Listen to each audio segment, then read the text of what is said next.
بسم اللہ الرحمن الرحیم اللہم صلی علی سیدنا و مولانا محمد وبارک وسلم وصلی علیہ وعلی آلہ و اصحابہ اجمعین۔ برادران مکرم، آج ہم دوسرا سیشن سٹارٹ کرنے لگے ہیں۔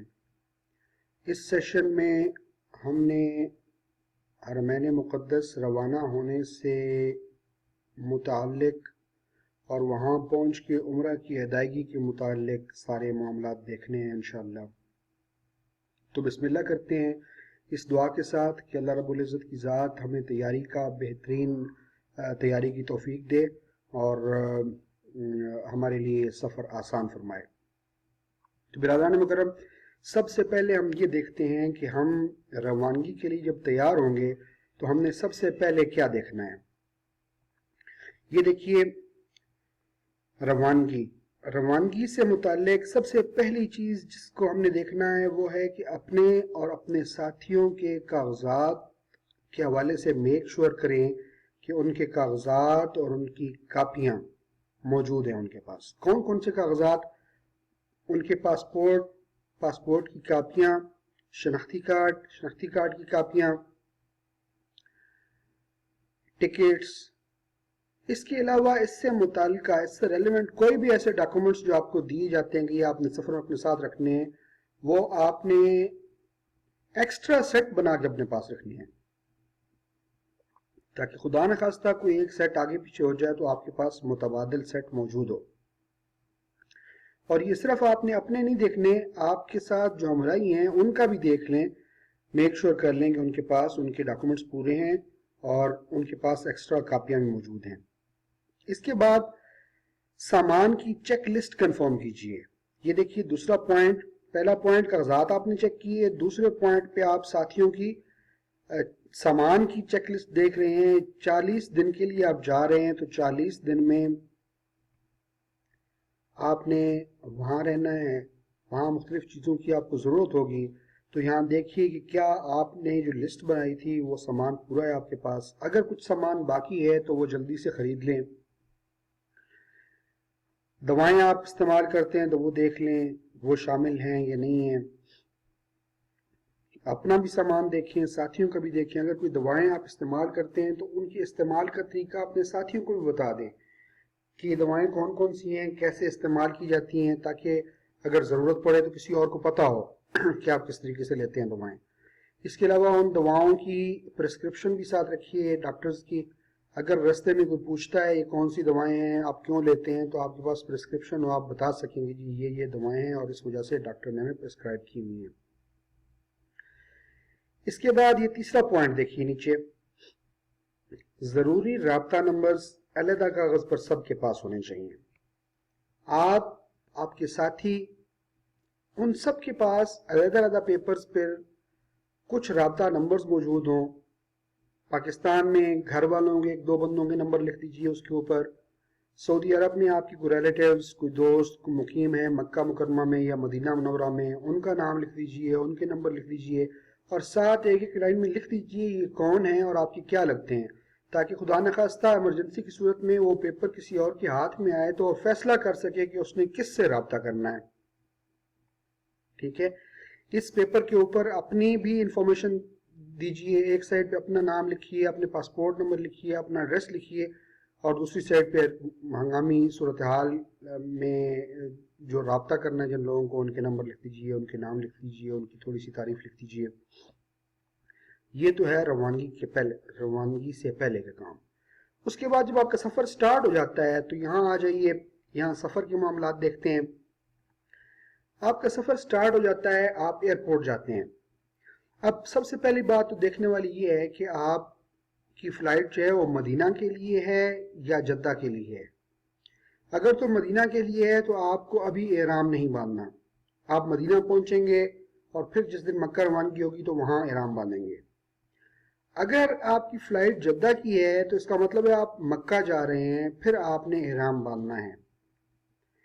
اگر تو آپ کا گھر ایئرپورٹ کے قریب ہے تو گھر سے ہی باندھ لیجئے۔ اگر کہیں دور سے آ رہے ہیں آپ تو ایئرپورٹ پہ آئیے، ایئرپورٹ پہ باندھ لیجئے احرام۔ اور اگر آپ ایئرپورٹ میں بھی نہیں باندھتے، آپ کہتے ہیں نہیں میں جہاز میں تبدیل کروں گا، تو جہاز میں بھی آپ کر سکتے ہیں، لیکن وہ رسکی ہو جاتا ہے۔ جہاز میں ہو سکتا ہے جب میقات کے پاس سے آپ گزر رہے ہوں تب ہو سکتا ہے کوئی سو رہا ہو، کوئی بھی صورتحال پیدا ہو سکتی ہے۔ تو سب سے بہترین بات یہ ہے کہ جب آپ ایئرپورٹ میں موجود ہوں اس وقت آپ احرام میں ہوں، بھلے وہ گھر سے باندھ کے آئیں، بھلے وہ ایئرپورٹ پہ چینج کریں۔ دوسری بات یہ ذہن میں رکھیں کہ ایئرپورٹ پہ آپ قضائے حاجت وغیرہ سے فارغ ہو جائیں پلین میں بیٹھنے سے پہلے۔ پلین میں بھی ہوتے ہیں بیت الخلاء، لیکن ظاہر رش بھی ہوتا ہے اور وہ استعمال کرنا بھی ہر ایک کے لیے آسان نہیں ہوتا۔ بہرحال اگر استعمال کرنا پڑے تو وہاں موجود عملے سے اس کے استعمال کا طریقہ پوچھ لیں، اور کسی کو بھی ضرورت پڑے بیت الخلاء جانے کی، عملے سے رابطہ کیجئے یا اٹھ کے خود جائیے، بلکہ نوجوان ساتھی جو ہیں آپ کے گروپ میں انہیں ایڈوائز کیجئے کہ وہ وقتاً فوقتاً دوسروں سے پوچھتے رہیں، خیال رکھیں، کسی کو جانا ہے تو ان کی ہیلپ کریں۔ اس کے بعد آپ پہنچ گئے مکہ مکرمہ یا مدینہ، وہاں جا کے کرنے کی کیا کام ہے؟ اگر تو آپ مدینہ پہنچے ہیں، آپ کی فلائٹ مدینہ کی تھی، تو مدینہ میں کچھ دن ٹھہرائیں گے آپ کو اور پھر وہ آپ کو لے کے جائیں گے مکہ۔ مدینہ سے نکلتے ساتھ ہی میقات ہے، میقات ذوالحلیفہ، وہاں پہ آپ احرام تبدیل کریں گے اور وہاں سے پھر آگے مکہ مکرمہ جائیں گے اور وہاں اپنا عمرہ ادا کریں گے۔ اور اگر آپ کی فلائٹ تھی جدہ کی تو آپ احرام کی حالت میں داخل ہوئے ہیں، جدہ پہنچے ہیں، اب یہاں پہ آپ کو بسوں کے ذریعے مکہ لے کے جائیں گے۔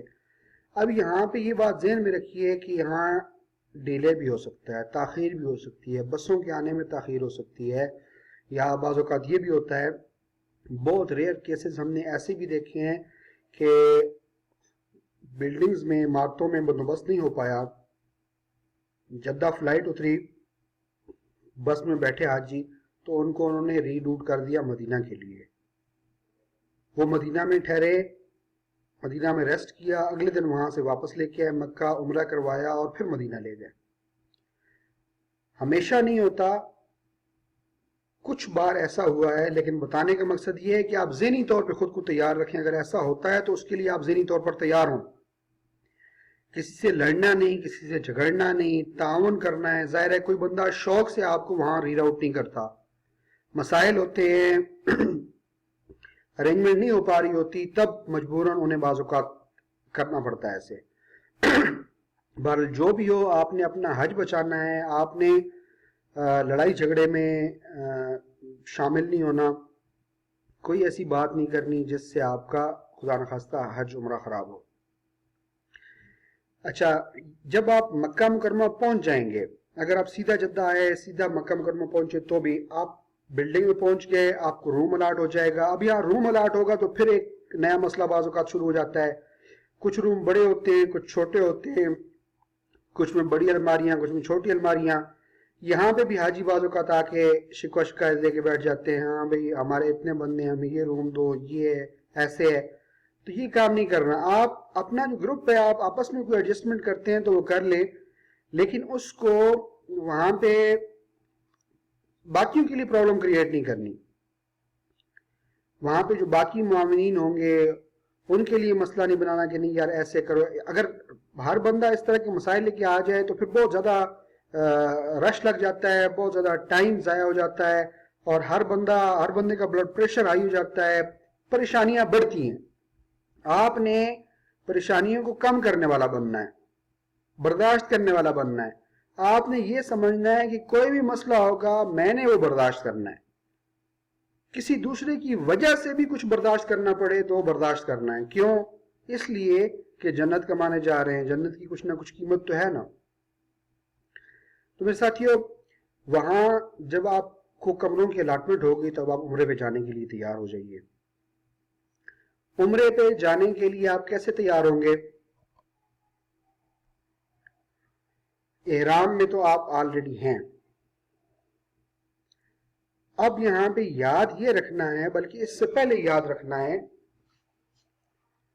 تاکہ جب بھی احرام کی حالت میں آئیں تو ان پابندیوں کا کی پابندی کریں وہ یہ ہے کہ احرام محض 2 چادروں کا نام نہیں ہے. احرام ایک حالت کا نام ہے، حالت احرام. اس حالت میں اللہ تعالیٰ نے کچھ ایسے حلال کام بھی ہیں جو ہیں حلال، لیکن اللہ تعالیٰ نے منع کر دی ہیں کہ حالت احرام میں آپ نے وہ کام نہیں کرنے. اب حالت احرام کب سے کب تک ہوتی ہے؟ عمرہ یا حج شروع کرنے سے پہلے حالت احرام میں آتے ہیں ہم، اور عمرہ ختم ہو جانے کے بعد وہ حالت احرام ختم ہو جاتی ہے. پھر دوبارہ جب حج شروع کرنے لگتے ہیں تو حج کے شروع میں حالت احرام میں آتے ہیں، اور پھر جب حج ختم ہوتا ہے تو اس حالت سے نکل جاتے ہیں. اس کا لباس جو ہے وہ ایسے ہے کہ مرد کے لیے 2 چادریں. احرام کا لباس مرد کے لیے ہے جو 2 چادریں ہیں، اور عورت جو ہے اس کا ویسے ہی جو لباس وہ پہنتی ہے بس وہ ساتر ہونا چاہیے، پردہ کا خیال ہونا چاہیے اس میں، وہ اس کا لباس ہے احرام کا. یہ باندھا کہاں سے جاتا ہے؟ میقات سے باندھا جاتا ہے. عمرے کا احرام میقات سے باندھا جاتا ہے، لیکن چونکہ آپ پہنچ چکے ہیں اس وقت مکہ تو آلریڈی آپ باندھ کے آئے تھے، آپ میقات سے آپ احرام باندھے ہوئے گزرے ہیں. اچھا، پابندیاں کن باتوں کی کرنی ہے؟ یہ مرد دیکھیں، مرد جو ہے اس نے ننگے سر رہنا ہے، سر پہ ٹوپی نہیں پہننی، رومال نہیں باندھنا، سر ڈھکنا نہیں ہے. خواتین جو ہیں وہ کھلے چہرے کے ساتھ رہیں گی. اگر کہیں مردوں کا سامنا ہو جائے گا تو وہ چادر اس طریقے سے چہرے پہ ڈالیں گی کہ وہ چہرے کو مس نہ کرے چادر. تو چادر کو چہرے سے دور رکھنے کے لیے انہیں ٹوپی کا استعمال کرنا چاہیے، ایسی ٹوپی کہ جس کے استعمال سے چادر جب وہ چہرے پہ ڈالیں تو چادر چہرے سے دور دور رہے. اس کے بعد ناخن نہیں کاٹنے، بال نہیں کاٹنے، ازدواجی تعلقات ممنوع ہیں. حالت احرام میں منگنی بھی ممنوع ہے، عقد بھی ممنوع ہے.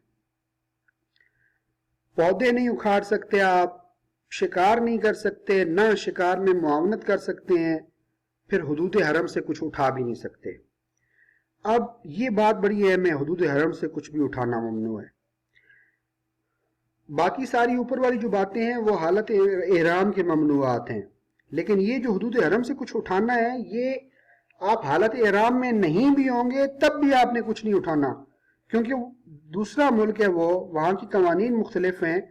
خدا نخواستہ کسی بھی قسم کی پکڑ میں آ گئے تو وہاں پرابلم ہو جائے گی ڈیفینڈ کرنا.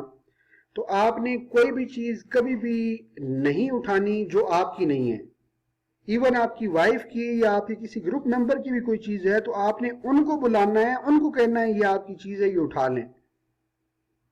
کوئی بندہ کوئی ایسی چیز نہ اٹھائے جسے وہ ثابت نہیں کر سکتا کہ یہ اس کی ہے. ادروائز اگر یہ پکڑ لیں تو پھر وہ ثابت کرنا بہت مشکل ہو جاتا ہے. اچھا، اب آپ عمرہ کرنے کے لیے تیار ہیں، حالت احرام میں ہیں، آپ خانہ کعبہ پہنچ چکے ہیں. اب آپ نے حرم میں داخل ہونا ہے، مسجد حرام میں داخل ہونا ہے. تو یاد رکھیے آپ ایک بہت بڑے کام کے لیے آئے ہیں اور بہت عظیم جگہ پر موجود ہیں. ایک وفا شعار غلام کی طرح حرم میں داخل ہوں. غلام کیا ہوتا ہے؟ غلام عاجز ہوتا ہے، ہمبل ہوتا ہے، وہ اپنے آقا کی ہر بات ماننے والا ہوتا ہے. آپ یہاں پہ یاد رکھیے کہ اس وقت آپ یہاں پہ موجود ہیں، آپ ایک وفا شعار غلام ہیں، اور آپ کے ارد گرد جتنے بھی لوگ ہیں وہ سب کے سب اللہ کے مہمان ہیں، آقا کے مہمان ہیں، رب ذوالجلال کے مہمان ہیں. تو آپ نے اس طریقے سے یہاں وقت گزارنا ہے کہ اللہ کے مہمانوں کو آپ سے کوئی تکلیف نہ پہنچے، کوئی پریشانی نہ پہنچے. آپ طواف کر رہے ہوں یا آپ سعی کر رہے ہوں یا آپ کہیں بھی موجود ہوں، آپ سے کسی کو کچھ تکلیف نہ پہنچے. آپ اس طریقے سے سارے عبادات کریں گے، سارے مناسک ادا کریں گے تو یقین مانیں کہ انشاءاللہ آپ جنت لے کے لوٹیں گے، جنت کا فیصلہ اپنے حق میں کروا کے لوٹیں گے. اب آپ مسجد حرام میں داخل ہوئے، پہلی نظر جو ہی خانہ کعبہ پہ پڑے گی تو سائڈ پہ ہو جائیے اور اس نظر کو ہٹائیے نہیں، اس پہلی نظر میں دعائیں مانگیے، جو مانگ سکتے ہیں مانگیے، اپنے لیے مانگیے، عزیز و اقارب کے لیے مانگیے، جن جن لوگوں نے دعاؤں کی درخواست کی ہے انہیں یاد کیجئے، ایسے لوگ بھی جن کے ساتھ جو سمجھتے ہیں آپ کی ان سے زیادتی ہوئی آپ کے ساتھ، ان کے لیے بھی آج دعائیں کیجئے۔ ایک مسلمان جو ہوتا ہے وہ مسلمان بڑے ظرف والا ہوتا ہے، کھلے دل والا ہوتا ہے، اسی عالی ظرفی کا مظاہرہ کیجئے، سب کے لیے خیر مانگیے آج۔ اچھا، یہاں پہ دعا مانگتے ہوئے یہ یاد رکھیے کہ رستہ چھوڑنا ہے، رستے والوں کے لیے تکلیف کا سبب نہیں بننا۔ پھر وہاں موجود عسکری پولیس والے اگر کہتے ہیں ہٹنے کا یا کوئی بھی حکم دیتے ہیں تو اسے مانیے، اسے بجا لائیے، وہ ان کا شہر ہے، اس کا انتظام کے لیے وہ وہاں کھڑے ہوئے ہیں، ان کی بات آپ نے ماننی ہے۔ کسی کو جواب مت دیجیے پلٹ کے، کسی کے ساتھ بدتمیزی نہیں کرنی۔ اگر آپ کی پہلی نظر ہے اور وہ آپ کو ہٹا رہے ہیں اور آپ سمجھتے ہیں یار پہلی نظر میں ہٹا لوں گا میری دعائیں کہاں جائیں گی، آپ نے ان کا کہنا ماننا، آپ ہٹ جائیں، دوبارہ دعا شروع کیجئے، انشاءاللہ رب ذوالجلال آپ کی دعائیں قبول فرمائے گا۔ دعائیں کرنے کے بعد آپ مطاف میں داخل ہوں۔ مطاف میں اگر نیچے جگہ مل جاتی ہے تو نیچے سب سے زیادہ بہتر ہے، چھوٹا چکر ہوگا، جلدی ختم ہو جائیں گے، آپ کے طواف جلدی پورا ہو جائے گا۔ لیکن اگر اوپر بھی جگہ ملتی ہے تو آپ نے بڑی عاجزی کے ساتھ اپنا طواف مکمل کرنا ہے۔ سب سے پہلے مرد حضرات جو ہیں وہ اپنا دایاں کندھا جو ہے وہ ننگا کر لیں، اپنا احرام جو ہے وہ دائیں کندھے کے نیچے سے گزار کے بائیں کندھے کے اوپر ڈالیں۔ اس عمل کو اضطباء کہتے ہیں۔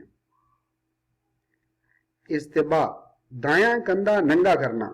آپ نے دایاں کندھا ننگا کرنا ہے اور دایاں کندھا ننگا کرنے کے بعد آپ نے پہنچنا ہے اس جگہ جس جگہ سے طواف شروع ہوگا۔ وہ جگہ کون سی ہے جہاں سے طواف شروع ہوگا؟ یاد رکھیے گا، طواف کہاں سے شروع ہوتا ہے؟ حجر اسود سے شروع ہوتا ہے، حجر اسود کے برابر سے۔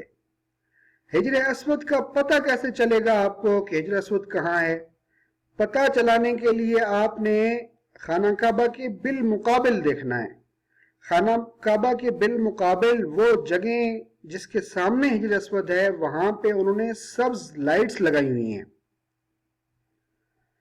تو وہ سبز لائٹس جہاں آپ کو نظر آئیں گی، سبز لائٹس اور خانہ کعبہ کے درمیان میں جب آپ موجود ہوں گے تو وہ حجر اسود کے بالکل بالمقابل ہیں۔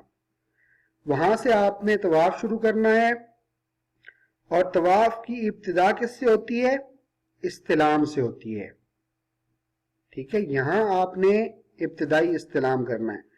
اچھا، اب یہاں یہ بات یاد رکھیں کہ وہ جگہ ڈھونڈتے ہیں معتمرین اور وہاں کھڑے ہو کے بڑے سکون سے کھڑے ہو جاتے ہیں، سانس لیتے ہیں، ادھر ادھر دیکھتے ہیں، ہاں بھئی یہاں پہ استلام کرنا۔ وہاں پہ وقت نہیں آپ نے زیادہ لینا، آپ کے پیچھے بھی لوگ ہیں، رش ہے وہاں پہ، آپ وہاں پہ کھڑے ہوں گے تو آپ مزید رش پیدا کرنے کا سبب بنیں گے اور دھکم پیل کا سبب بنیں گے۔ اس لیے یہ چیزیں پہلے سے یاد رکھیے، اور وہاں جب آپ پہنچیں گے تو وہاں بس چلتے چلتے ہی آپ نے استلام کرنا ہے، رکنا نہیں ہے استلام کے وقت، چلتے چلتے استلام کرنا ہے۔ جب آپ وہاں پہنچیں گے کہ آپ سبز لائٹس جو ہیں وہ آپ کے دائیں سائڈ پہ ہیں اور آپ کے لیفٹ سائڈ پہ خانہ کعبہ ہے، تو اپنے لیفٹ سائڈ پہ حجر اسود کی طرف منہ کیجئے۔ اگر تو حجر اسود کے قریب ہیں تو حجر اسود کا بوسہ لیجئے، استلام حجر اسود کا بوسہ لینے کا نام ہے۔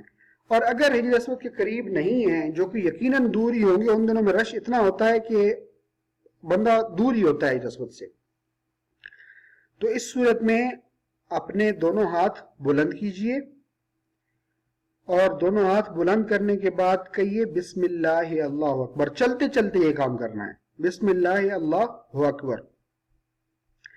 اچھا یہاں پہ ایک بات یاد رکھیے, کچھ لوگ ہاتھ اٹھاتے ہیں پھر ہاتھوں کو بوسہ دیتے ہیں, کچھ لوگ کہتے ہیں نہیں صرف ہاتھ اٹھانے ہیں, کچھ لوگ کہتے ہیں بسم اللہ اللہ اکبر, کچھ کہتے ہیں بسم اللہ اللہ اکبر وللہ الحمد, کچھ لوگ اس کے علاوہ بھی کچھ پڑھتے ہیں.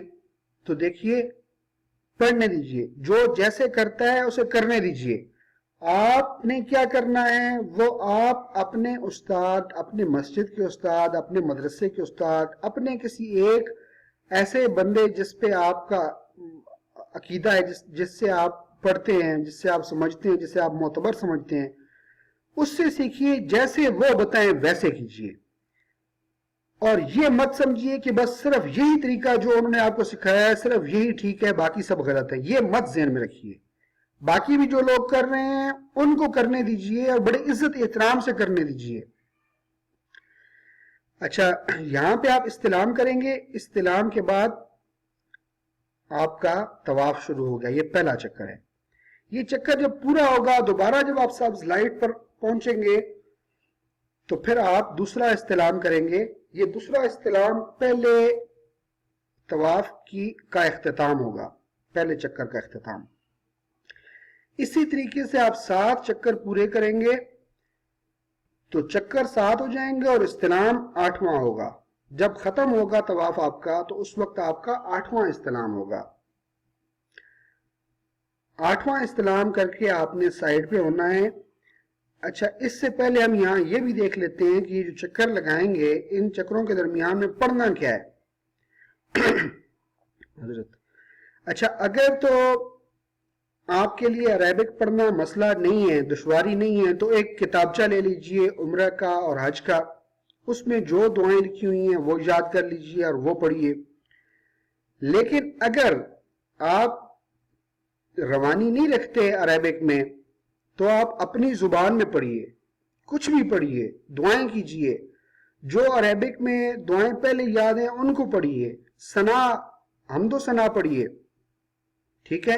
اس طریقے سے یہ وقت گزاریے. اچھا 8واں استلام آپ نے کر لیا, یعنی آپ کے 7 چکر پورے ہو گئے, تو آپ واپس نکلیے طواف سے, مقام ابراہیم کے پاس آئیے. مقام ابراہیم کے پاس آ کر 2 رکعت نفل پڑھنے آپ نے. اچھا یہاں پہ ایسے ہوگا کہ یہ رش کے دن ہوتے ہیں, وہاں پہ آپ کو مقام ابراہیم کے پاس جگہ شاید نہ ملے, نہیں ملتی تو کوئی مسئلہ نہیں, کہیں بھی پڑھ لیجئے یہ 2 رکعت نفل. یہ نفل پڑھنے کے بعد مقام ملتزم پر آنا ہے, وہاں دعا کرنی ہے. یہاں بھی اگر جگہ ملے تو کرنی ہے, نہیں تو آپ آب زمزم کی طرف چلے جائیے. مقام ملتزم کہاں پہ ہے؟ مقام ملتزم ہے حجر اسود اور خانہ کعبہ کے دروازے کے درمیان والا جو ایریا ہے وہ مقام ملتزم ہے. یہاں پہ آپ نے دعا کرنی ہے, اور اس دعا کے بعد آپ نے آب زمزم والی سائڈ پہ آ جانا ہے, آب زمزم پینا ہے. آب زمزم پی کے کچھ آب زمزم اپنے اوپر ڈالنا ہے, ہاتھ میں ڈالیے, ہاتھ میں ڈال کے اپنے سر پہ ڈالیے, اپنے بازوؤں پہ ڈالیے, اپنے وہی ہاتھ جس پہ آب زمزم ڈالا تھا وہ پھیر لیجیے بازوؤں پہ, جسم پہ.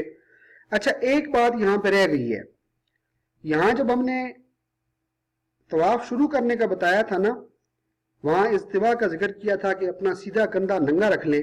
وہاں ایک اور بات بھی ہے کہ پہلے 3 چکر جو ہیں, طواف کے پہلے 3 چکر جو ہیں ان میں آپ نے رمل بھی کرنا ہے. رمل کیا ہوتا ہے؟ رمل ہوتا ہے آپ معمول سے زیادہ تیز چلیں, معمول سے زیادہ تیز چلیں, کندھے ہلا کے چلیں, ایسے چلیں جیسے پہلوان چلتا ہے. اگر بہت زیادہ رش ہو تو بالکل آرام سے چلیں, لیکن اگر آپ گنجائش سمجھتے ہیں کہ آپ تیز چل سکتے ہیں تو تیز چلیں. پہلے 3 چکر, اس کو رمل کہتے ہیں. اچھا آپ کا طواف کمپلیٹ ہو چکا, آپ اب زمزم پی چکے, اب آپ نے جانا ہے سعی کے لیے. صحیح کے لیے آپ کہاں جائیں گے؟ وہیں جہاں آپ کا ختم ہوا تھا طواف، سبز لائٹیں تھیں جہاں، وہیں تھوڑا سا آگے چلیے. تھوڑا سا آگے چلنے کے بعد رائٹ سائڈ پہ آپ کو رستہ ملے گا اندر جاتے ہوئے، وہ صحیح کی طرف جانے کا رستہ ہے، صفا کی طرف جانے کا رستہ ہے. وہاں آپ جائیں گے. یہاں آپ نے پھر 7 چکر لگانے ہیں. ایکچولی چکر نہیں ہے، چکر ہم کہیں تو اس کا مطلب یہ ہے کہ جہاں سے شروع کرتے ہیں وہاں پہنچیں تو چکر ہے، ایسا نہیں ہے. وہ طواف میں تھا، جہاں سے شروع کرتے تھے وہاں دوبارہ پہنچیں تو وہ ایک چکر پورا ہوتا تھا. یہاں پہ صحیح میں ایکچولی چکر نہیں ہے بلکہ پہنے ہیں، ایک سائیڈ کا ایک کاؤنٹ کرنا ہے. آپ نے صفا سے شروع کرنا ہے اور مروہ تک جانا ہے تو یہ 1 ہوگا، پھر مروہ سے واپس صفا آنا ہے، یہ 2 ہو جائیں گے، پھر صفا سے مروہ 3 ہو جائیں گے، پھر مروہ سے صفا 4 ہو جائیں گے، پھر صفا سے مروہ 5، مروہ سے صفا 6 اور صفا سے مروہ 7. مروہ پہ ختم ہوگا یہ. تو صحیح اس طریقے سے کرنی ہے. یہاں جب آپ پہنچیں گے صحیح کے لیے، صفا پہ پہنچیں گے، صفا سے شروع کرنی ہے تو صفا پہ آپ نے استلام سے آغاز کرنا ہے. یہاں 1 استلام کرنا ہے ابتدا میں. طواف میں آپ نے 8 استلام کیے تھے، یہاں پہ صرف 1 استلام ہے. صرف آغاز میں استلام کریں گے. قبلہ رخ کھڑے ہو، حجر اسود نظر نہ بھی آئے تو بس اس کی طرف رخ کر کے استلام کرنا ہے، دعا پڑھنی ہے، مروہ کی طرف چلے جانا ہے. یہاں پہ پھر ایسا نہیں ہے کہ ہر چکر جب ختم ہو ہر پہاڑی کے اوپر آپ نے استلام کرنا ہے، ایسا نہیں ہے. استلام صرف ابتدا میں تھا. اب ہر پہاڑی پہ آپ نے دعا پڑھنی ہے، اور دعا پڑھتے ہوئے بھی رکے نہیں. رکنا اس لیے نہیں ہے کہ پیچھے آنے والی ساتھیوں کے لیے کوئی مسئلہ نہ ہو. اچھا، جب آپ صحیح کر رہے ہوں گے تو صحیح صفا اور مروہ کے درمیان میں بھی کچھ جگہ ایسی ہے جہاں انہوں نے سبز لائٹیں لگائی ہوئی ہیں. ان سبز لائٹوں کے درمیان مردوں نے تیز چلنا ہے، خواتین نے نہیں، صرف مردوں نے تیز چلنا ہے. ٹھیک ہے؟ ان سبز لائٹوں کے درمیان مردوں نے تیز چلنا ہے، بھاگنا بھی نہیں ہے، صرف تیز چلنا ہے. یہ وہ جگہ ہے جہاں اسماعیل علیہ السلام کے لیے پانی کی تلاش کے وقت حضرت بی بی ہاجرہ علیہ السلام ان جگہوں کے درمیان جو سبز لائٹس والی جگہ ہیں یہاں وہ بھاگتی تھی. انہی کی یاد میں اس کو کر دیا گیا کہ مردوں نے یہاں پہ بھاگ کے گزرنا ہے. اچھا، اسی طریقے سے آپ نے یہ 7 پورے کرنے ہیں چکر. 7واں چکر جو آپ کا ہے یہ ختم ہوگا مروہ پہ. مروہ پہ 7واں چکر ختم کرنے کے بعد آپ نے 2 رکعت نفل پڑھنے ہیں. اچھا، یہ 2 رکعت نفل جو ہیں یہ مستحب ہیں، پڑھیں تو ثواب ہے، نہ پڑھیں تو گناہ نہیں ہے. اور یہ وہاں نہیں پڑھنے، چونکہ رش ہوتا ہے تو وہاں آپ پڑھیں گے تو مسائل ہو جائیں گے باقیوں کے لیے. وہاں سے ہٹ کے، مروہ سے ہٹ کے کہیں وہاں پڑھیے یہ نوافل. کوشش کیجیے آپ کا گروپ اکٹھا رہے تاکہ کوئی آگے پیچھے گمے نہیں. بالکل ابتدا ہے یہ آپ کے وہاں سفر کی، اس وقت اگر کوئی گمے گا تو اس کو بھی پریشانی ہوگی اور باقی جو ساتھی ہوں گے ان کے لیے بھی پریشانی ہوگی کہ یار ہمارا ساتھی پتہ نہیں کہاں بچھڑ گیا. اس لیے کوشش کیجیے کہ ساتھ ساتھ رہیے. جب آپ کو 2-3 دن گزر جائیں گے، جب آپ واقف ہو جائیں گے جگہوں کے، تو پھر بے شک روز گم جایا کیجیے اور روز واپس آ جایا کیجیے. اچھا، صحیح ختم ہونے کے بعد اب آپ نے نکل کے مسجد حرم سے سالون پہ جانا ہے اور بال صاف کروانے ہیں. سر کے بال آپ نے صاف کروانے ہیں، اس کو کہتے ہیں حلق. اچھا، سر کے بال صاف کروائیں یا تقصیر کروائیں. تقصیر کرنا ہوتا ہے کینچی سے کاٹنے کو، لیکن افضل کیا ہے؟ افضل ہے حلق کرانا. جب افضل حلق کرانا ہے، ہم لاکھوں روپے دے کے گئے ہوئے ہیں تو حلق ہی کروائیں. خوبصورت ترین قربان کرنی ہے چیز. آپ نے اپنی خوبصورت ترین چیز قربان کرنی ہے اللہ کے راہ میں. یہی تو قربانی تو ہم سیکھنے آئے ہوئے ہیں یہاں پہ. تو کیا کرنا ہے؟ وہ جو بال ہمیں پیارے لگتے ہیں ان کو اڑوا دیں، صاف کروا دیں سر. اچھا، خواتین کیا کریں گی؟ خواتین سر کی چوٹی سے 1 پور کے برابر بال جو ہیں وہ کاٹیں گی بس. تو یہ تھا آپ کا عمرہ پورا ہوا. اللہ تعالیٰ کی ذات اسے آسان بھی فرمائے اور اسے قبول بھی فرمائے. عمرے میں 3 نئی چیزیں ہم نے ذکر کیا جن کو آپ عموماً نہیں سنتے. وہ کون کون سی تھیں؟ استلام، آپ نے استلام کب کرنا ہے؟ طواف کے دوران، طواف شروع کرتے وقت بھی، اور پھر ہر بار جب آپ وہاں پہنچیں گے۔ ٹوٹل 8 استلام کرنے ہیں طواف کے دوران آپ نے، اور پھر صحیح شروع کرتے وقت بھی ایک استلام کرنا ہے۔ استلام کا مطلب ہوتا ہے حجر اسود کو بوسہ دینا، یا حجر اسود کو اشارے سے چومنا، یا اس کی طرف اشارہ کرتے ہوئے اشارہ کرنا۔ اور یہ استلام کرتے ہوئے آپ نے بسم اللہ اللہ اکبر، بسم اللہ اللہ اکبر وللہ الحمد پڑھنا ہے۔ استباء کیا ہوتا ہے؟ استباء ہوتا ہے دایاں کندھا ننگا کرنا، دائیں کندھے کے نیچے سے احرام کو بائیں کندھے کے اوپر ڈال دینا۔ پھر تیسری چیز جو نہیں پڑی وہ ہے رمل۔ رمل کیا ہے؟ طواف کے پہلے 3 چکر جو ہیں وہ آپ نے تھوڑی تیزی کے ساتھ چلنا ہے ان 3 چکروں میں، اگر گنجائش ہو، اگر جگہ ہو، لیکن یہ یاد رکھیں کسی کو تکلیف نہ ہو۔ ایسا نہ ہو آپ یہ رمل کرتے ہوئے دوسروں کو تکلیف پہنچانا شروع کر دیں، آپ اللہ کے مہمانوں کو تکلیف پہنچانا شروع کر دیں، ایسا ہرگز نہیں کرنا۔ تو یہ تھا جی ہمارا سیشن عمرے کے بارے میں۔ اللہ تعالیٰ کی ذات وہاں آپ کو بڑی آسانی سے لے کے جائے، آپ کا سفر انتہائی آسان بنا دے، اور آپ کے لیے عمرہ کرنا آسان بنا دے۔ ربنا تقبل منا انک انت السمیع العلیم، آمین۔